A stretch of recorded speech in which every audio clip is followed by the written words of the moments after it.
করতে বললেন। ফলে তিনি যখন আঘাত করলেন তখন দেখা গেল পাথরের মধ্য থেকে একটি ফড়িং বের হয়েছে এবং তার মুখে এক টুকরা কাঁচা ঘাস। এই দৃশ্য দেখে হযরত মুসা আলাইহিস সালাম সেখানে সিজদায় পতিত হলেন।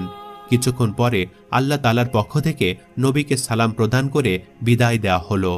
হযরত মুসা আলাইহিস সালাম তুর পাহাড় থেকে নেমে একটু অগ্রসর হয়ে দেখলেন 7 জন লোক একটি কবর খনন করছে।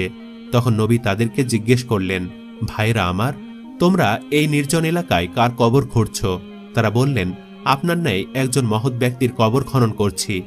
আপনিও আমাদের সাথে এই সওয়াবের কাজে শরীক হতে পারেন। তখন হযরত মুসা আলাইহিস সালাম তাদের সাথে কিছু কবর খননের কাজ করলেন। এরপর তাদের মধ্যে একজন বললেন, হে নবী, যার জন্য আমরা এই কবর খনন করছি সে দৈর্ঘ্যে ও প্রস্থে আপনার নেই। তাই আপনি একবার কবরটি মাপার জন্য নিজে ওখানে শুয়ে একটু পরীক্ষা করে দেখুন। হযরত মুসা আলাইহিস সালাম তাদের